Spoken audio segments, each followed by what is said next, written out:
Hey, Panther fans. I'm here with Artie Allen, assistant coach for Chaffey College football and former Chaffey Panther himself. Hey, Artie.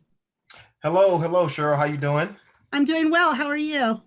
I'm doing well, doing Thank, well. Good to be thank, here. yeah, thank you for joining me today. It's good to catch up. Uh, Yes, so, when you were at Chaffey, you played football. I did.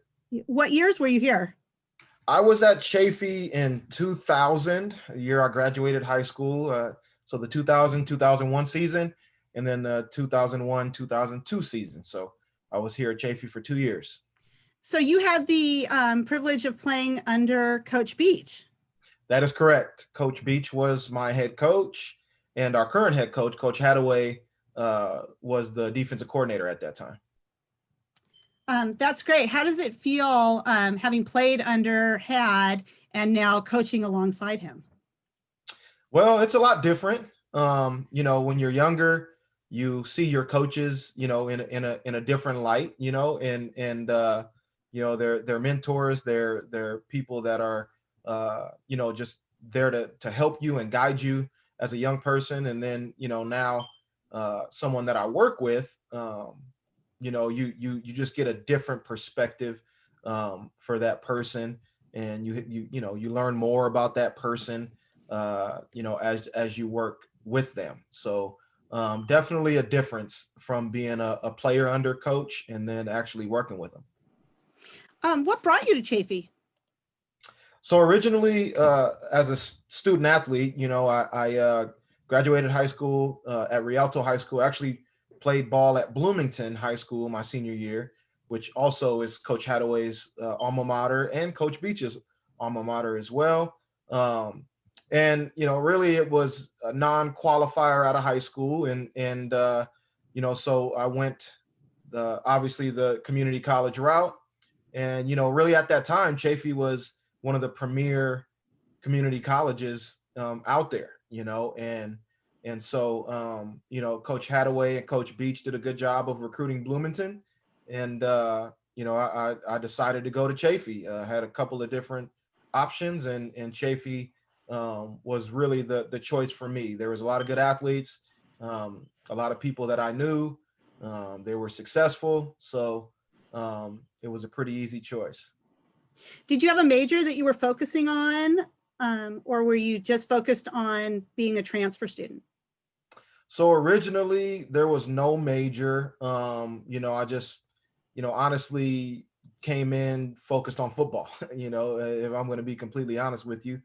And so, eventually I had to decide on a major in order to get an associate's degree. And, kind of along the way, taking as many social science and history classes as I took, social behavioral sciences became my major.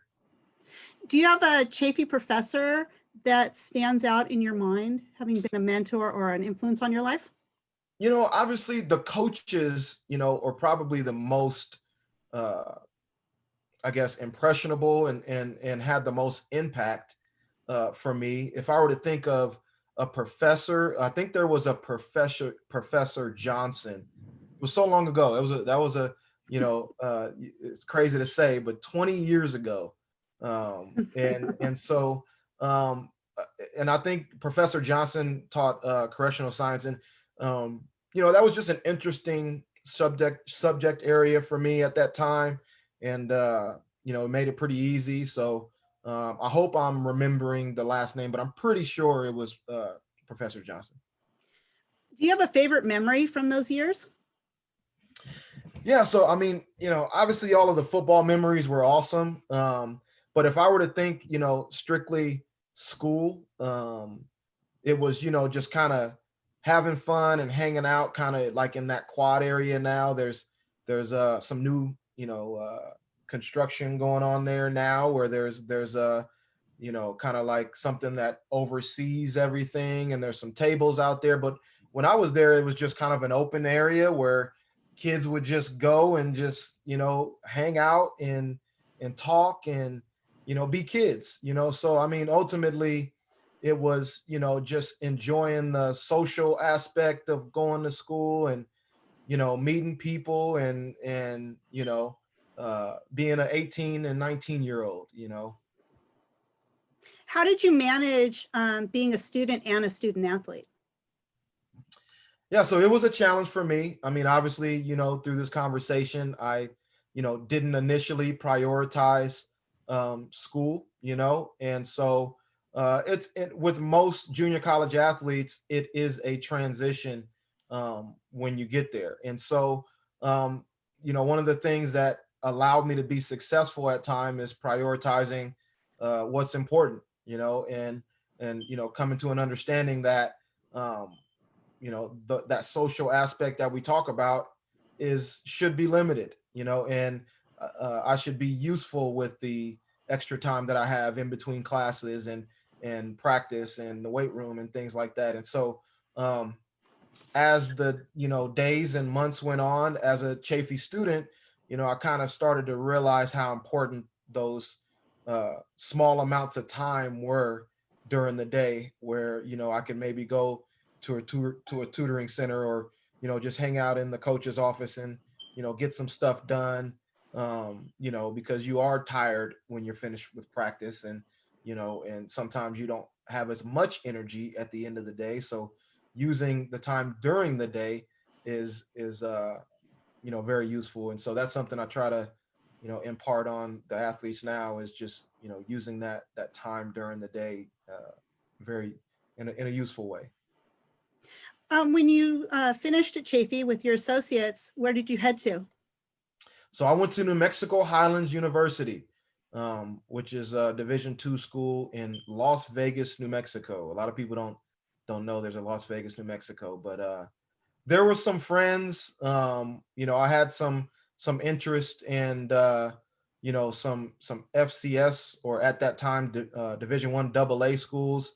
But I had to pretty much stay an extra semester to finish in order to get my AA degree. At that time, to go Division II, you just needed a certain amount of units. And so my mom was like, hey, you need to go to school. They're willing to pay for you to go to school. And so get out of the house. And so I decided to go Division II, and I had some friends that were already going to school there that had played at Chaffey the year before.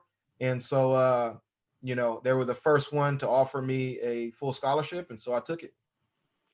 Were you able to play at Highlands? Oh yeah. I started at receiver and return kicks for them for 2 years. And what exactly is your role with Chaffey football?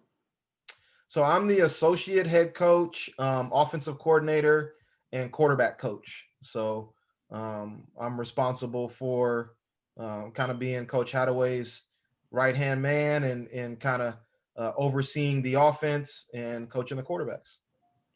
And when it came time to pursue coaching, what brought you back to Chaffey? So I had the only other college job I had prior to Chaffey was at New Mexico Highlands, my alma mater. And so during that time, obviously I'm recruiting in California. Community colleges were, my recruiting area. And so, I would come back and I would always talk with Coach Beach and talk with Coach Had. And, kind of at that time, I had not finished my master's, and they would always kind of get on me, about, hey, you need to get your master's done, and, and things like that. And so just keeping in contact with both Coach Hadaway and Coach Beach. And, Coach Hadaway ended up in 2013 getting the head coaching job, and he gave me a call at that time. I had come back home. I had actually coached at Arizona Western. So I lied to you. Arizona Western was another job that I had before Chaffey, which is another community college in Arizona. But coming back home, I ended up going to Carter High School to try to build some stability and work full time. And at the same time, Coach was getting the job, I was finishing my master's, and so it was an opportunity for me to come back. And Coach Hadaway gave me a call, and I interviewed, and I got an opportunity to be the receivers coach and run the special teams for my first 2 years there at Chaffey. We've had some impressive runs with Chaffey football over the last several years, especially our last season on the field. What is your favorite Chaffey memory from your professional years? So professionally, I mean, there's a lot of small memories that you get with student athletes throughout the day, being around in the coaches' offices and enjoying and having fun. But if I were to think of, one specific memory, really it's our last game. That game felt very, very special. There was a particular feeling about that game, playing against San Bernardino, who was a really, really good football team, and also 10 minutes away from us, 15 minutes away from us. And there had been a lot of buildup for that game. We felt like we should have got the opportunity to play them the year before, which we were not afforded. But being able to go to their house, which we felt like we should have been playing at home because we were the undefeated team, and but going to their house, and that night just felt very, very electric, and we played really, really well. And there were some spurts where we didn't, but ultimately coming out and finishing, kind of culminizing everything with that victory was a very special feeling. So that was a memory that I'll never forget. Yeah, that was a great night. I can't wait to be cheering my Panthers on our field again, hopefully soon. Absolutely. What advice do you have for our current student athletes? Yeah, so I mean, one of the things is maximize each moment, and when I say that, it's not just enjoying it, which, yeah, you want to enjoy it, but maximize the day, take advantage of opportunities to be better in the classroom, take advantage of opportunities to improve yourself socially, to improve yourself in regards to your character, in regards to, academics, obviously, and all the things that you have an opportunity to do when you're there. I mean, ultimately, you're here as a transitional period in your life. And so there's going to be memories that you enjoy. You get an opportunity to play against or play with a lot of guys that you used to play against in high school and things like that. But I would just say, relish the opportunity, go to class. I am an example of someone that had to learn that, and for me, it paid off. I now have the opportunity to do something that I love to do, and I was able to get a master's degree and coach football and teach classes, all because people helped me, and I also made a decision to grow up. And so I'd say that do it faster than I did. Take advantage of it now, and don't wait, and don't assume that you're going to always have an opportunity to do it later. That's awesome advice. Thanks, Artie. Thank you for joining me this afternoon. It's been fun catching up with you, and hopefully we will be back together in person soon. I hope so. Thank you, Cheryl, for having me, and hopefully I'll see you soon, besides being on this screen here.